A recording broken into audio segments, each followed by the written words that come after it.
قربان جس کو ہم کہتے ہیں وہ قریب ہے. یہ ابراہیم علیہ الصلوۃ والسلام کی سنت ہے اور میرے نبی نے اس کو زندہ کیا. بیچ کے زمانوں میں یہ نہیں تھی.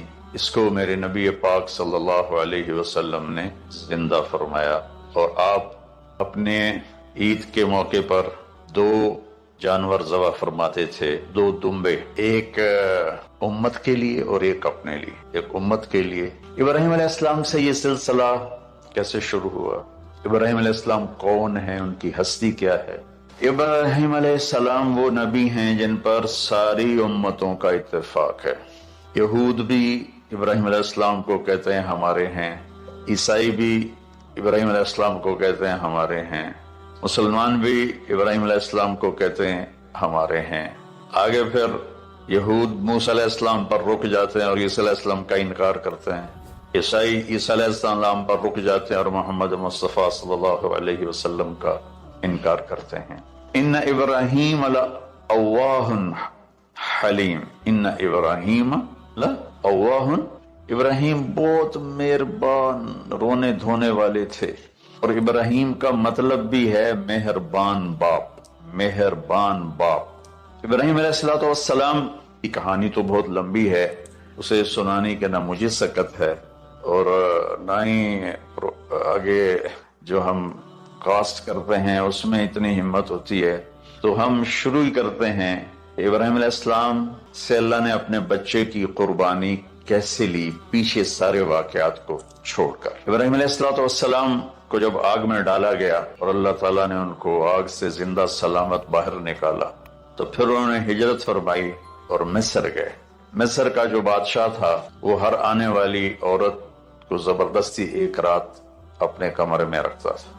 تو اس نے حضرت سارہ علیہ السلام کو بھی قبضہ کر کے اپنے کمرے میں، جو ہی ہاتھ بڑھاتا اس کا ہاتھ سوکھ جاتا، پیچھے کرتا تو ٹھیک ہو جاتا، پھر ایسے ہاتھ بڑھاتا سوکھ جاتا، پھر پیچھے کرتا ٹھیک ہو جاتا، پھر ایسے ہاتھ بڑھایا سوکھ گیا، پھر پیچھے کیا ٹھیک ہو گیا. تو اس نے کہا یہ تو کوئی اور ہی بات ہے. تو اس نے اپنی بیٹی حضرت ہاجرہ وہ ان ابراہیم علیہ السلام کے نکاح میں دے دی. ابراہیم علیہ السلام اس وقت 70 سے اوپر جا چکے تھے اور حضرت ہاجرہ 20-22 سال کی. یہ 3 افراد کا قافلہ ہجرت کر کے فلسطین پہنچا اور ابراہیم علیہ السلام کی عمر گزر گئی. رب ہب لی من الصالحین، یا اللہ کوئی نیک بچہ دے، یا اللہ کوئی نیک بچہ دے. اولاد کا نیک ہونا ضروری ہے. ڈاکٹر بنے، انجینئر بنے، عالم بنے، مفتی بنے، ان میں سے کوئی چیز ضروری نہیں. اولاد کا نیک ہونا ضروری ہے. تو اس کے لیے والدین کو ٹائم دینا پڑے گا، والدین کو محبت دینی پڑے گی، والدین کو گود دینی پڑے گی، والدین کو شفقت دینی پڑے گی، ورنہ اولاد اور ماں باپ 2 کنارے بن جائیں. تقریباً 84 سال کی عمر میں اللہ تعالیٰ نے حضرت ہاجرہ سے بیٹا دی، سارہ کی بجائے ہاجرہ سے بیٹا دی. اللہ کی حکمت تھی، اللہ بھی یہی چاہ رہے تھے. تو حضرت سارہ کو بڑی تکلیف ہونے لگی، کہنے کہ اس بچے کو مجھ سے دور کرو، اس بچے کو مجھ سے دور کرو، میں دیکھ نہیں سکتی. تو جبریل آئے کہ اللہ تعالیٰ بھی فرما رہے ہیں کہ اسے یہاں سے دور کرو. کیا کہاں لے جاؤں؟ کہا یہ ہم بتائیں گے کہاں لے جانا ہے. تو جبریل انسانی شکل میں اونٹ پہ سوار ہو کر تشریف لائے اور پیچھے حضرت ابراہیم علیہ السلام اپنی اونٹنی پر، بچہ بیگم، اور آگے جبریل رہبر کے طور پر. فلسطین سرسبز ہے، کہیں خشک ہے، پانی ہے، اچھی آبادی ہے. چلتے چلتے چلتے چلتے 1 مہینہ کا سفر کرنے کے بعد جب وہ علاقہ شروع ہوا جہاں کالے پہاڑ، کالے پتھر، کوئی پتا نہیں سبزے کا، کوئی نشان نہیں پانی کا، وہاں سے چلتے چلتے چلتے 4 پہاڑوں کے اندر ایک وادی سی آئی. جب وہاں پہنچے تو جبریل کہنے لگے اللہ کے نبی یہاں ہاجرہ اور اسماعیل کو چھوڑ دیں. جب وہ آگ میں جا رہے تھے نا ابراہیم علیہ السلام تو ایک لفظ نہیں بولے، بنا کہا حسبی اللہ و نعم الوکیل. لیکن جب جبریل نے کہا یہاں چھوڑ دیں تو ایک دم بولے یہاں کیسے چھوڑ دوں، یہاں تو کچھ بھی نہیں ہے، یہ کیسے رہیں گے؟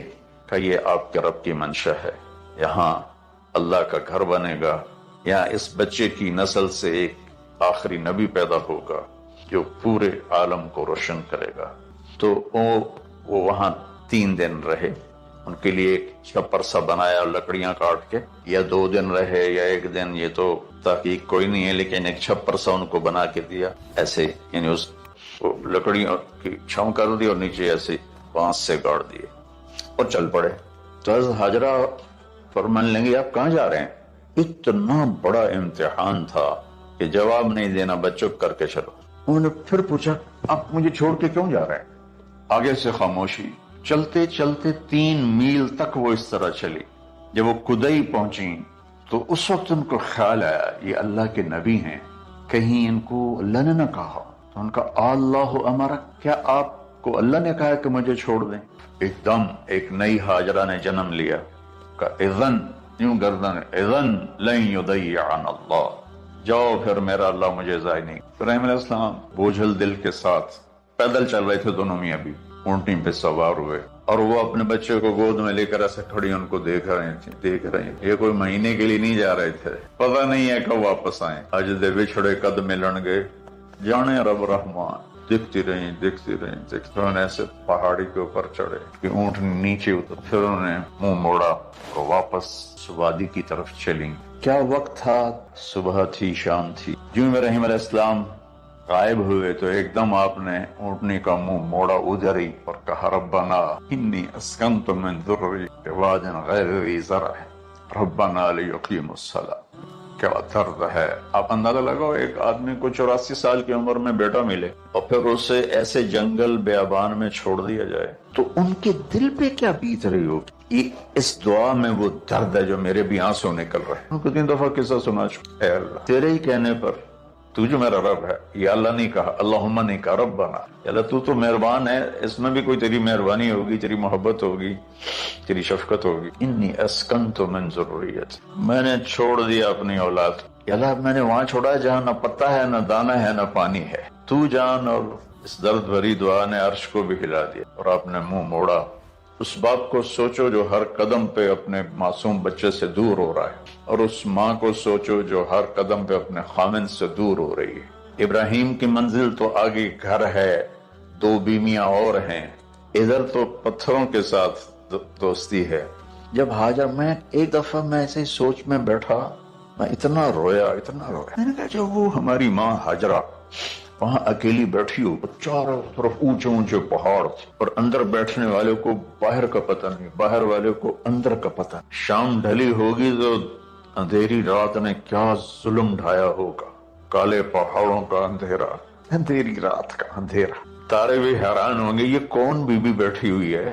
ستارے روزانہ ہی نکلتے تھے، لیکن آج وہ ایک نیا تماشا دیکھ رہے ہیں کہ ایک معصوم شہزادی ایک معصوم بچے کو گود میں لے کے بیٹھی ہے. کون اسے یہاں چھوڑے. چاندنی رات ہی تو چاند بھی حیران ہو رہا ہوگا یہ کیا ہو رہا ہے، یہ کیا ہو رہا ہے، یہ کیا ہو رہا ہے. اور وہ تنہا جان آسمان کو دیکھتی ہوگی، اللہ یہ میرے ساتھ کیا ہو. وہ رات کیسی، پہلی رات کیسی گزری ہوگی حضرت حاجرہ. یہ ہمارے تبلیغ والے 3 دن کے لیے جاتے ہیں، بیویاں شور مچا دیتی ہیں، چھوڑ کے جاندے پہ وہ چھوڑ کے جاندے پہ. اس حاجرہ کو سوچو جس پر اندھیری رات، اور اسے کچھ پتہ نہیں تھا میرے ساتھ کیا ہونے والا. جب دن چڑھا تو سورج نے دیکھ کر اس کی آنکھیں پھٹ گئیں کہ یہ کیا ہے. وہ تو کسی پہ رحم نہیں کرتا. اس کی آگ نے پتھروں کو تپایا، میری ماں حاجرہ کے چھپر کو تپایا اور تڑپا کے رکھ دیا. ایک چھوٹا سی مشکیزہ تھا پانی کا، اسے گھونٹ گھونٹ پی کے ان کے منہ میں بھی ڈال رہی. اس مشکیزے پر 3 دن گزرے. 92 کے حج میں پھنس گئے. مزدلفہ سے پہلے تو ہماری بس میں پانی کوئی نہیں. جو اس وقت ہمارا حال ہمیں پتا تھا 2-4 گھنٹے کے بعد پانی ہے، لیکن جو اس وقت بچے بھی تھے، چیخ و پکار. حاجرہ کی چیخیں کون سن رہا، اور ادھر اسماعیل کی دھاڑ دھاڑ شروع ہو گئی، پیاس کی وجہ سے، بھوک کی وجہ سے. بے بس ماں دیکھ رہی ہے. میں قطر میں تھا جماعت میں، تو مجھے یہاں کندھے میں درد ہوا، میں ہاسپٹل گیا تو ایمرجنسی سے انہوں لے کر گئے. ایک بچہ تڑپ رہا تھا جو ہاسپٹل کا بیڈ ہوتا، اس کی ماں ٹیک لگا کر میں اس کو یوں دیکھ رہی. مجھے نہیں پتا وہ کون، مجھے نہیں پتا اس بچے کو کیا ہے، لیکن آپ یقین مانیں یہ جو میرے آنسو ہیں اس عورت کی وجہ سے. جس خاموش ساز خاموش فریاد سے معمور ہے ہم، نالا اگر لب پہ آتا ہے تو مجبور ہیں ہم. جس طرح وہ ماں ساز خاموش تھی اور اس کے چہرے پر درد پکار رہا تھا، میں صرف ایسے گزرتے گزرتے اس کو دیکھا اور آج رو رہا ہوں 15 سال کا قصہ یاد کر. تو حاجرہ کے چہرے کو کون پڑھنے والا تھا؟ کون سی ایمرجنسی وارڈ میں بیٹھی تھی؟ تو یہ بے قراری میں صفا مروہ کی دوڑ لگائی. انہیں پتا تھا کچھ نہیں ہے، انہیں معلوم تھا کچھ نہیں ہے، لیکن وہ اس کو تڑپتے دیکھ نہیں پا رہی. وہ بھاگی، صفا پہ چڑھی، ادھر دیکھ ادھر دیکھ، ابھا دیکھا لمحہ دیکھا، ڈٹھی دل کو دیواں ٹیکا، سجن مل سم کے مر پوسا۔ یہ ہماری سرائکی کی شاعری ہے۔ مشرق دیکھتی ہوں، مغرب دیکھتی ہوں، دائیں بائیں دیکھتی ہوں، کوئی ہے میری فریاد سننے والا۔ یہ حالت تھی اس وقت ام اسماعیل کی۔ نیچے اتری، جہاں وہ ٹیوب لائٹس آتی ہیں وہاں وہ نیچے ہو گئے اور بچہ غائب ہو گیا، تو دوڑ لگا۔ مصر کی شہزادی مکے کے نوکدار پتھروں کے اوپر دوڑ رہی تھی۔ جب بچہ نظر آیا پھر مروہ پہ چڑھے، پھر صفا پہ چڑھے، پھر مروہ پہ چڑھے۔ مجھے لگتا ہے صفا مروہ بھی رو رہے ہوں گے اور مکے کے پہاڑ بھی رو رہے ہوں، سورج بھی اس وقت رو رہا ہوگا۔ آخر وہ مروہ پہ تھک کے گر گئی۔ یہ نہیں کہ انہیں 7 چکر لگانے تھے، 7ویں چکر کے بعد ان کی ہمت جواب دی، وہ گر گئی اور ان کا جینا چاہا کہ میں بچے کو اپنے سامنے مرتا دیکھوں، اس لیے وہیں گر گئی کہ میں اتنے مر جاؤں اتنے مر جاؤں۔ پھر ایسے حسرت بھری نظروں سے یوں دیکھا، مر گیا کہ نہیں، تو وہاں ایک آدمی کھڑا تھا۔ پھر مردہ جسم میں پھر جان آ گئی۔ پھر انہوں نے اپنے آپ کو اٹھایا اور دوڑ لگائی۔ پہنچی تو آدمی غائب تھا اور پیڑیوں سے پانی نکل رہا تھا۔ اتنے چکر کیوں لگوائے، پہلے ہی نکال دے۔ عشق ہوں میں عشق کماں میں، دل رکھیں وانگ پہاڑاں ہو، سہ صدیاں ہزار غلامیں، کر جانے باغ بہاراں ہو، منصور جے چک سولی دیتے، جڑے واقف کل اسراراں ہو، سجدیاں سر چائیں نہ باہو، توڑے کافر کہیں ہزاراں ہو، عاشق سوئی حقیقی جڑا، قتل معشوق دے مننے، سر نو جوڑے تے مکھ نہ موڑے، ہمیں 100 تلواراں کھنے، سچا عشق حسین علی دباہو، سر دتے تے راز نہ بن۔ کوئی ابراہیم کا گلہ نہیں، شکوہ نہیں۔ یہ 7 چکر اور تڑپ اور درد، اس کے بعد پانی کیوں نکالا، پہلے کیوں نہیں نکالا؟ کہ عشق کا راستہ یہ ہے۔ میرے گھر کے راستے میں کوئی کہکشاں نہیں ہے، راستہ عشق اشقا سے۔ اشقا کہتے ہیں آکاش بیل، جو درخت کو چمڑ جاتی پیلی، تو وہ درخت اس کا ایسا عاشق ہوتا ہے، سب کچھ اس کو کھلا کے خود خوش ہو کے جل کے بالن بن جاتا ہے۔ اس سے عشق ہے۔ عشق ایسی چیز ہے، عشق تے آتش دوہیں برابر، اتے عشق دا پاؤ تکھیڑا، آتش ساڑے ککھ تے کنیرا، عشق ساڑے دل جڑا۔ غلام فرید صاحب کی شاعری سنا رہا ہوں۔ عشق میں بھی آگ ہے اور لکڑی میں بھی آگ۔ لکڑی کی آگ تو خاشاک کو جلاتی ہے اور عشق کی آگ دل کو جلا کے برباد کر دیتی۔ یہ دنیا میرے بھائی بہنوں امتحان کی جگہ ہے، ہم اسے جنت بنانا چاہتے ہیں، ہم یہاں اپنی مرضیاں پوری کرنا چاہتے ہیں۔ اللہ کی قسم، اللہ کی قسم، اللہ کی، جس نے اپنی مرضی پہ چلنا شروع کیا وہ تباہ ہو گیا، جو اللہ رسول کی غلامی کے دائرے میں آیا وہ کامیاب ہو گیا۔ دیکھا تو پانی ابل رہا ہے، ابل رہا ہے، ابل رہا ہے، فوارے مار رہا ہے۔ تو اس وقت عبرانی لینگویج تھی تو ان کا زمزم زمزم، ٹھہر جا ٹھہر جا ٹھہر جا۔ وہ نیچے زور میں، اللہ کو بھی یہی منظور تھا، وہ نیچے زور۔ میرے نبی نے فرمایا اگر میری ماں زمزم نہ کہتی تو پورے عرب کو یہ پانی سیراب کر دیتا۔ اور آپ حیران ہوں گے، آج کل تو بہت زیادہ ایڈوانس ہے سائنس، تو سعودی گورنمنٹ نے کہ یہ اس کا سورس کیا ہے، یہ پانی کہاں سے آ رہا ہے، طائف تک ساری زمین کو کھنگالا، کوئی اس کا پیچھے سے لنک نہیں ہے۔ ان چشمہ ہوتا ہے نا تو پیچھے لنک ہوتا ہے، اسے پانی نکل ہوتا ہے پیچھے سے لنک ہوتا ہے۔ زمزم کا کوئی لنک نہیں۔ جو ہی موٹر چلاتے ہیں تو 8-9 جھرنے ہیں سوراخ، وہاں سے پانی ابل ابل کے آنا شروع ہو جاتا ہے، اور جو ہی موٹر بند کرتے ہیں تو وہ جھرنوں کا پانی بند ہو جاتا ہے، اس میں نہ مچھر ہے نہ اس میں کوئی کیڑا ہے نہ کوئی مکوڑا ہے، پاک صاف پانی۔ جتنا اونچا بنانا ہو بلڈنگ اتنی گہری بنیاد۔ اس ماں بیٹے سے محمد مصطفیٰ نے آنا ہے تو پھر بنیاد تو گہری ہوگی نا۔ تو چونکہ محمد مصطفیٰ صلی اللہ علیہ وسلم کو اس بچے اور اس ماں سے اللہ نے وجود دینا، پیچھے ابراہیم والد دینا، ابراہیم علیہ السلام کی نسل میں 4000 انبیاء آئے، بنو اسرائیل میں 4000، اور حضرت اسماعیل علیہ السلام کا ایک ہی جو 1.25 لاکھ پہ بھاری نہیں ہے بلکہ کل کائنات پہ بھاری ہے اللہ کے بعد۔ تو اس لیے پسائی ہوئی یہ جو آتے ہیں اپنی باڈیز، وہ اپنی کتنی پسائی کرتے ہیں، وزن اٹھاؤ دوڑو، وہ کیا کیا اپنے آپ کو مشقت میں ڈالتے ہیں، تب جا کے وزن وہ نکھر کے آتے ہیں۔ یہاں کوئی آبادی نہیں، یمن سے لوگ جاتے تھے شام تجارت کے لیے، تو قبیلہ جرہم کا گزر تھا، پانی نہیں تھا، تو وہ پانی کی تلاش میں تھے۔ انہوں نے پرندے دیکھے، کہنے کہ پرندے تو پانی پر آتے ہیں۔ انہوں نے 2 آدمی بھیجے، آگے دیکھا ایک خاتون ایک بچہ اور کنواں تو نہیں تھا، پانی ہو چشمہ۔ تو وہ سارے آئے اور کہا کہ بہن ہم یہاں ٹھہر جائیں، کہ آپ ٹھہرو لیکن پانی میرا، نے کہا ٹھیک ہے پانی آپ کا۔ تو 1 سال کے بعد اجازت ملی جاؤ مل کے آؤ. اس گھاٹی سے ابراہیم کو جدا کیا تھا اس پر کتنی دفعہ حضرت ہاجرہ کی نظر پڑتی ہوگی. اگر آپ اس کو فیل کریں تو یہ قصہ بیان ہی نہیں ہو سکتا, بس رونا ہی پڑے گا. اور خاص طور پر آج کے دور میں جب کوئی اللہ کو ماننے کے لیے تیار ہی نہیں ہے, جہنم سے ڈرنے کے لیے تیار نہیں, کوئی جنت کی طلبگار نہیں. 1 سال کے بعد اونٹنی کا سر نظر آیا تو دل اچھل کے آسمان کو جا لگا کہ میری آنکھوں کی ٹھنڈک آ گئی, میرے سر کا سایہ آ گیا, میرے بیٹے کی چھاؤں آیا. کہنے کے اترنے کا حکم نہیں ہے, صرف ملاقات. نہ آتے صبر آیا ہوا تھا, صبر توڑ کے پھر جا رہے ہیں. اف نہیں کی آہ نہ کر لبوں کو سی, زخم پہ زخم کھا کے جی, اپنے جگر کا لہو پی, آہ نہ کر لبوں کو سی, عشق ہے دل لگی نہیں, سینے پہ تیر کھائے جا, آگے قدم بڑھائے جا, یعنی زبان حال سے کہہ دے اس کے ہاں سفارے. کوئی شکوہ گلا نہیں ہے, یہ کیا ملنا ہے. نہ آتے وہیں بیٹھے رہتے, بچہ گود میں دے دوں, کہتے آنسو بچے کے رخسار پہ گرے. بچوں کو پتہ نہیں کون ہے. کہنے لگی اجازت ہے آپ کا سر دھو دوں, منہ دھو دوں, پاؤں دھو دوں, ہاتھ دھو دوں, یہ پانی پاک ملا ہے. فلما بلغ معه السعی, جب وہ بچہ بھاگنے دوڑنے لگا, دل میں اتر گیا, نظروں کو بھا گیا, تو خواب آنے شروع ہوئے. قیمتی چیز قربان کرو, پتہ نہیں کتنی بکریاں قربان کر دیں. پھر خواب آیا قیمتی چیز قربان کرو, پھر گائے قربان کر دیں, عدد مجھے یاد نہیں ہے. پھر خواب آیا قیمتی چیز قربان کرو, اونٹ قربان کر دیے. پھر خواب آیا قیمتی چیز قربان کرو, تو پھر خیال آیا کہ یہ اسماعیل کی طرف اشارہ. 1500 کلومیٹر 1 مہینے کا اونٹ کا سفر ہے. چھری لے کر ایک باپ بچے کو ذبح کرنے جا رہا ہے.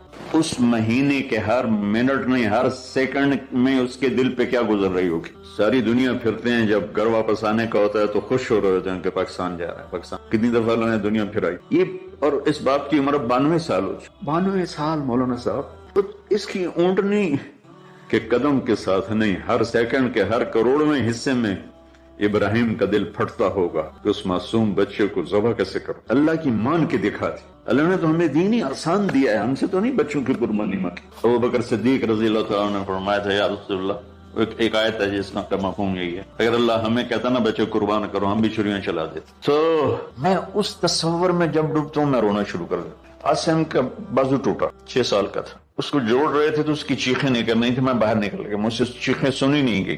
اس کا علاج کرنے کے لیے کر رہے تھے. اور یہ 92 سال کی ہستی بڑھاپے میں 1 مہینے کی اذیت برداشت کرتے ہوئے جا رہے ہیں کہ بیٹا ذبح کرنا ہے, بیٹا ذبح کرنا ہے, بیٹا ذبح.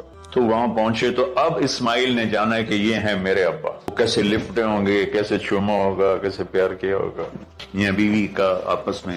یہ نہیں پتا کہ کتنے عرصے بعد انہوں نے ایک قدم اٹھایا, لیکن کہا کہ بچوں کو تیار کرو, میں اس کو سیر کرانے لے جا. بڑی خوش ہوئی, ماں بھی بچہ بھی اچھل رہا ہے. اور لے کے پہنچے جمرہ کبریٰ پر, جو شیطان کو 3 جگہ مارتے ہیں, تو آخری جگہ وہاں اس وقت ایک تنگ سی جگہ تھی پہاڑوں میں گھری ہوئی. وہاں پہنچے تو کہتے ہیں یا بنی انی, کوئی شک شبہ والی بات نہیں ہے, ارا فی المنام انی اذبحک, میں نے تمہیں ذبح کرنا ہی ہے. انی میں نے تمہیں ذبح کرنا ہے. فانظر ماذا ترى, تیری رائے کیا ہے. قربان جاؤں اس ماں پہ جس نے 7-8 سال کے بچوں کو کیا تربیت دی. یا ابت افعل ما تؤمر, یعنی یا ابت افعل, بیچ میں کوئی حرف نہیں, کوئی عطف نہیں. یا ابت افعل بما تؤمر ستجدنی انشاء اللہ من الصابرین. اس عمر میں اپنی قربانی کو اللہ کے ساتھ جوڑا. یہ جب ماں اپنے بچے کو فوکس کر, آج کی مائیں میں گلہ کرتا ہوں, آپ کے والدین سے میں گلہ کرتا ہوں, انہوں نے اپنی اولاد کو فوکس نہیں کیا. یہ اپنے دھندوں میں اتنا پھنسے ہوئے ہیں, اپنے کاموں میں. اس بدبخت یہ کیا فون ہے, کیا کہتے ہیں اس کو, اسمارٹ فون, سیمسنگ موبائل, اس میں اتنا گم ہو گئے ہیں کہ بچے اگنور ہو گئے ہیں. 3 سال کا بچہ اسکول جا رہا ہے, اسے ماں کی گود چاہیے, اسے اسکول بھیج رہے ہیں. وہ وہاں میرے بچے کو ڈسلیکسیا تھا, اس کو عاصم کو, اس کو پڑھنا نہیں آتا تھا, ایک بیماری ہے. تو اس کی ٹیچر نے مار اس کا حشر کرو. میرا بچہ برباد کر دیا انہوں. وہ 6 سال کی عمر میں ڈپریشن کا شکار ہو. میں ماؤں سے کہتا ہوں بچوں کو ٹائم دو, تمہارا سرمایہ تمہاری اولاد ہے. اولاد ڈگری سے عزت نہیں ملتی, اولاد تمہاری نیک ہوگی تو وہ بلند بخت ہوں گے, عزت پائیں گے. پاکستان کو پڑھے لکھوں نے لوٹا ہے, ان پڑھوں نے نہیں لوٹا. ابا جی, بابا جی, آپ کریں نا, دیر کیوں کر رہے ہیں؟ ستجدنی انشاء اللہ من الصابرین، آپ دیکھیں گے میں آپ کی آزمائش پہ پورا اتروں گا اور اللہ کی آزمائش پر بھی پورا اتروں گا۔ پھر معصوم ذہن ادھر چلا گیا ماں کی طرف، کہنے کہ ہاں یہ بات ہے کہ میری ماں کو بڑی تکلیف ہوگی، تو اس لیے نا اپنا کرتا اتارا۔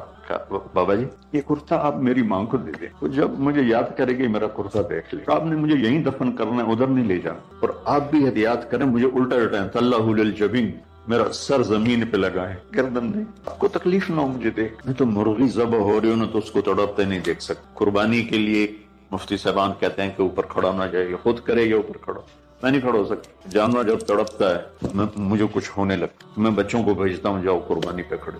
جیسے ابراہیم علیہ السلام کا تصور کر رکھے انہوں نے، جب ان کی کمر پہ گوڈا رکھا ہوگا یوں کر کے، ہاتھ باندھے پاؤں باندھے، اور سر کے بال یوں اٹھا کے یہاں لائے ہوں گے سر کو، اور چھری یہاں رکھی ہوگی، تو یوں آسمان کو دیکھ کر کہ یا اللہ کیا تم مجھ سے ناراض ہو گیا کہ میرے دل میں اسماعیل زیادہ اتر گیا ہے؟ یا اللہ یہ میرا کوئی امتحان تو لے رہا ہے؟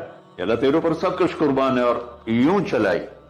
اور اللہ تعالیٰ نے چھری کی کیا حیثیت ہے، اس نے چلنے سے انکار کر دیا، پھر چلائے پھر چلائے۔ بازی کتابوں میں ہے تو صحیح، لیکن روایت کی کتنی حیثیت ہو تو مجھے نہیں پتا، لیکن چونکہ یہ ایک تاریخی چیز ہے کہی جا سکتی ہے۔ کہتے ہیں پھر گئے اور چھری کو تیز کیا پتھر پر، تیز کر کے جب آیا نا اور بال پکڑے، آسمان کے فرشتے 2 دفعہ روئے ہیں انسانی تاریخ، آسمان کے فرشتے 2 دفعہ روئے ہیں انسانی تاریخ۔ ایک جب ابراہیم علیہ السلام نے ان کی کمر پہ اپنا گھٹنا رکھا کہ سر کے بال پکڑ اور چھری پکڑ کے یہ کہا کہ اللہ تم مجھ سے ناراض ہو، تو آسمان کے فرشتوں کی چیخیں نکلی۔ اور ایک جب اللہ کے نبی کو طائف میں پتھر پڑے کہ اللہم انی اشکو الیک ضعف قوتی، تو آسمان کے فرشتوں کی چیخیں نکلی۔ جب ہمارے نبی کو طائف والوں نے مارا اس وقت یہ 2 دفعہ آسمان کے سب فرشتے روئے، تو پھر اللہ نے کہا بس نادیناہ ان یا ابراہیم قد صدقت الرؤیا انا کذالک نجزی، ابراہیم تو پاس ہو گیا ہے۔ چھری چل گئی، اور آنکھوں پر تو پٹی تھی، چھری چل گئی، پٹی کھولی تو سامنے کبش تھا، تنبا اور اسماعیل اور جبریل کھڑے ہوئے تھے۔ اس جانور کی قربانی ایک علامت ہے، اس قربانی سے ایک پیغام ہے کہ اپنے غلط جذبات کو اللہ پر قربان کر۔ ہم سے اللہ نہیں کہہ رہا بچے قربان، ہم سے کہہ رہا غلط جذبات قربان کرو، ہم سے اللہ کہہ رہا ہے اپنے جذبات دبا دو جو تمہیں اللہ اس کے رسول سے دور کرتے ہیں، ان پر چھری چلاؤ، جو اللہ اس کا محبوب کہتا ہے ان کو کرنے کے لیے بھی اپنے جذبات پر چھری چلاؤ۔ سچ بولنے کے لیے چھری چلانی ہے تو چلاؤ اپنے جذبوں پر، اب اس کو پھیلا دو۔ ساری شریعت میں اللہ نے جو احل حلالا، جو اس نے کہا ہے یہ کرنا ہے، اس کے لیے اپنے جذبات قربان کر، وحرم حراما، اور جو کہتا ہے نہیں کرنا اس کو چھوڑنے کے لیے اپنے جذبات قربان کر دو۔ تو یہ ہے قربانی کی اصل حقیقت۔ جانور دمبے ذبح کرنا تو اس کی ایک علامت ہے۔ دنیا بنانے سے 1000 سال پہلے سورہ یاسین پڑھی۔ دنیا کو بنے ہوئے کتنے سال ہوئے ہیں؟ یہ سائنسدانوں کی بات ہے، 25 سے 30 ارب سال ہوئے۔ اسی کو ہم صحیح مانتے ہیں چونکہ ہمارے پاس بھی کوئی اور ایسا ثبوت نہیں ہے۔ تو 25 سے 30 ارب سال سے یہ کائنات بنی ہے۔ اس سے 1000 سال پہلے اگر اسی کو لے لیں، 25 ارب سال 30 ارب سال، اس سے 1000 سال پہلے جب زمین، آسمان، سورج، چاند، ستارے، سیارے، جبریل، میکائیل، اسرائیل، اسرافیل، جنت، دوزخ، آگ، پانی، مٹی، ہوا، کچھ میں سے اللہ ہے۔ هو الاول والآخر والظاہر والباطن وهو بكل شيء علیم۔ تو اب سورہ یاسین شروع کیسے ہوتی ہے؟ سورہ یاسین کو قرآن کا دل کہا جاتا ہے، دل نکال دو تو آدمی ختم ہو جاتا ہے۔ سورہ یاسین کو قرآن کا دل کیوں کہا جاتا ہے؟ صرف پہلی 3 سطروں کی وجہ سے، پہلی 3 سطروں کی وجہ، کیونکہ یہ پہلی 3 سطروں کا جو مضمون ہے پورے قرآن میں اور کہیں بھی نہیں ہے، صرف یہی ہے۔ اگلی ساری سورہ یاسین اور باقی قرآن ایک جیسا ہی ہے، وہی احکام ہے، وہی حلال حرام۔ ایک حدیث اور سناتا ہوں پھر یہ میری بات اور واضح ہو جائے گی۔ میرے نبی نے فرمایا، میرے اللہ نے میرے 10 نام رکھے۔ جس سے پیار ہوتا ہے نا اس کو آدمی کئی ناموں سے پکارتا ہے۔ جیسے ماں چھوٹے بچے کو کبھی لال کہتی ہے، کبھی پھول کہتی ہے، کبھی مکھن کہتی ہے، کبھی پیڑا کہتی ہے، تو وہ محبت زیادہ ہوتی ہے تو صرف اسلم کہنے سے وہ محبت پوری نہیں ہوتی، تو پھر اس کو کئی نام دیتی ہے، مختلف نام دیتی۔ تو میرے نبی نے کہا میرے اللہ نے میرے 10 نام رکھے، میں محمد، احمد، ماحی، حاشر، عاقب، فاتح، خاتم، ابو القاسم، طہ، یاسین۔ یاسین میری بات ذہن میں رہے گی، یاسین ٹھیک میرے نبی کا نام ہے، طہ میرے نبی کا نام ہے، یاسین۔ اس کے علاوہ مزمل، مدثر، شاہد، مبشر، نذیر، داعی اللہ، سراج منیر، عزیز، حریص، رؤوف، رحیم، رحمت للعالمین، بشیر و نذیر، یہ سب قرآن پاک میں نام ہے جو میرے نبی کو اللہ تعالیٰ نے عطا فرمائے۔ اس میں ایک نام ہے یاسین۔ اب زمین آسمان بنے نہیں، اس سے 1000 سال پہلے میرا اللہ یوں کہہ رہا ہے یاسین، میرا نبی کا نام ہے یاسین والقرآن الحکیم انک لمن المرسلین۔ یاسین، مجھے قرآن حکیم کی قسم، آپ میرے رسول ہیں۔ کوئی سامنے کھڑا ہوا ہے، موجود ہے، اگر کوئی سامنے نہ ہو اور صرف خبر دی جائے کہ ایک میرے رسول آنے والے ہیں، پھر قرآن ہوتا یاسین والقرآن الحکیم انہو لمن المرسلین۔ وہ ایک آئے گا، وہ میرا رسول ہے، وہ آ چکا ہے، وہ سامنے ہے، اور اللہ ان کو دیکھ کے کہہ رہے ہیں انک لمن المرسلین، آپ میرے عالی شان رسول ہیں، علی صراط مستقیم، اور آپ سیدھے راستے پر ہیں۔ یہ 3 جملے ہیں جو قرآن کا دل بنا رہے ہیں سورہ یاسین کو، کیونکہ رسالت نکال دو تو پیچھے تو کفر ہی کفر۔ تو اس ہستی کو وجود بخشا جسے سب سے زیادہ پیار کیا۔ جب آدم علیہ السلام اور اماں جان کا نکاح ہوا جنت میں حوا علیہ السلام، تو اللہ تعالیٰ نے فرمایا کہ آدم اپنی بیگم کو مہر ادا کرو۔ مہر اس وقت سے چلا، تو انہوں نے پوچھا کیا مہر ادا کروں؟ تو اللہ تعالیٰ نے فرمایا کہ تیری نسل میں میرا آخری نبی آنے والا ہے، اس پہ ایک دفعہ درود شریف پڑھ دو، یہی اس کا مہر، یہ تیری بیگم کا مہر ہے کہ میرے محبوب پہ ایک دفعہ درود پڑھ دے، بس یہ مہر ہے۔